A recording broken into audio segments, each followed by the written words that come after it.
পনিরের তো আমরা অনেক রকম রেসিপি খেয়েছি। চলুন তাহলে কিছু অন্য রকম রেসিপি বানানো যাক। এই রেসিপিটা কিন্তু বাড়ির ছোট থেকে বড় সবারই একটা খুব পছন্দের রেসিপি। আমি এখানে কিছু পনির বড় বড় টুকরো করে একটু কেটে নিয়েছি। পনিরগুলো আপনারা আপনাদের পছন্দ অনুযায়ী কেটে নেবেন। তো পনিরগুলোকে এবার আমি একটা বড় বোলের মধ্যে নিয়ে পনিরগুলোকে আমি কিছু মশলা দিয়ে ম্যারিনেট করবো। মশলার মধ্যে আমি প্রথমেই দিয়ে দিচ্ছি বেশ কিছুটা টক দই। টক দইটা এখানে 150 গ্রাম আছে। আমি টক দইটা ভালো করে ফেটিয়ে রেখেছিলাম, সেটাই দিয়ে দিলাম। আর কিছুটা গুঁড়ো মশলার মধ্যে জিরের গুঁড়ো, ধনের গুঁড়ো, অল্প লাল লঙ্কার গুঁড়ো আর কাশ্মীরি লঙ্কার গুঁড়ো আর গরম মশলার গুঁড়ো, স্বাদ মতো নুন, চিনি।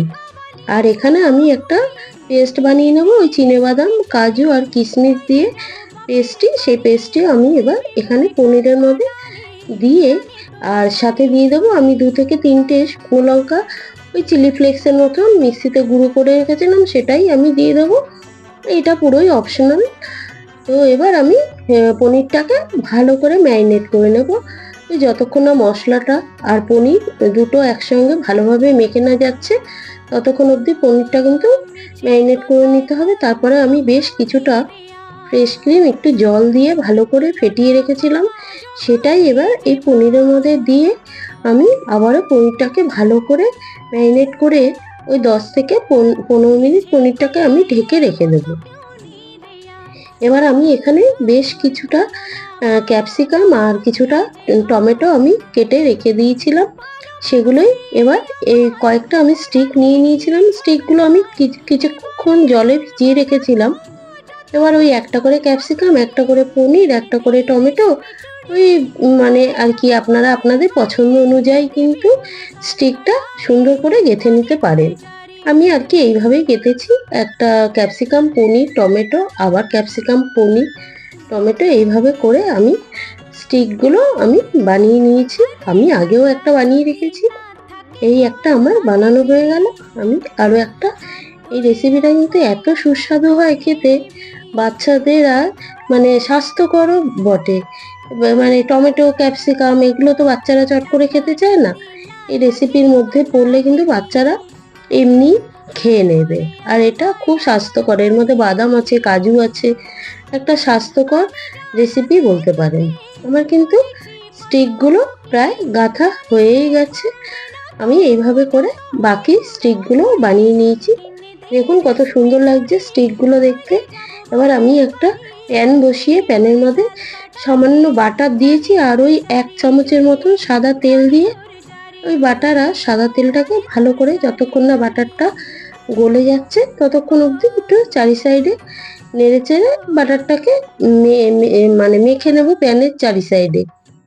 এবার আমি বাটারটা গরম হয়ে গেলে ওই যে স্টিকগুলো বানিয়ে রেখেছিলাম সেগুলোই এবার এই প্যানের মধ্যে দিয়ে খুব সাবধানে আমি উল্টে পাল্টে ওই যতক্ষণ না পনিরের গায়ে একটা লালচে বেশ রং ধরছে ততক্ষণ পনিরগুলোকে উল্টে পাল্টে একটু বাটারের সাথে ভেজে নিতে হবে। আমি কিন্তু এই রান্নাতে কোনো রকম পেঁয়াজ বা রসুনের ব্যবহার করিনি। আপনারা চাইলে এখানে ক্যাপসিকামের জায়গায় পেঁয়াজও দিতে পারেন। তো এই যে আমার পনিরগুলো কিন্তু আমি উল্টে পাল্টে বেশ রংটা বেশ একটু লালচে হয়ে এসছে ততক্ষণ অবধি আমি ভেজে, আর যে বাদ বাকি যে আমার ওই যে ব্যাটারটা ছিল পনির মাখার সময়, সেই ব্যাটারটা আমি এবার পুরোটা এই প্যানের মধ্যে দিয়ে চারি সাইডে ভালো করে ওই পনিরের গায়ে একটুখানি মেখে নিতে হবে। এই সময় আঁচটা আমি মিডিয়ামেই রেখেছি। মানে খুব বেশি নাড়াচাড়া করলে তো স্টিক মানে পনির তো খুব সফট হয়, আর বেশি নাড়াচাড়া করলে স্টিক দিয়ে মানে খুলে যেতে পারে, স্টিকগুলো মানে দেখতে আর কি বাজে হয়ে যাবে। এই যে আমি এর চেয়ে আর বেশি মোটামুটি শুকাবো না। আমার পনিরটা বেশ হয়েই গেছে। আমি আবার পনিরগুলোকে একবার উল্টে পাল্টে নেব যাতে পুরো আর কি মশলাটা পনিরের ভেতরে ভালোভাবে আর কি মেখে যায়, সেইভাবেই মশলাগুলোকে উল্টে পাল্টে নিতে হবে। আমার কিন্তু পনিরটা হয়ে গেছে। দেখতে কত সুন্দর লাগছে, অবশ্যই একবার বাড়িতে বানিয়ে দেখবেন। খেতে কিন্তু খুবই সুন্দর হয়। এই রেসিপিটা থাকলে আর অন্য কিছু লাগে না। ভিডিওটি ভালো লাগলে একটা লাইক করবেন আর পেজটিকে ফলো করবেন।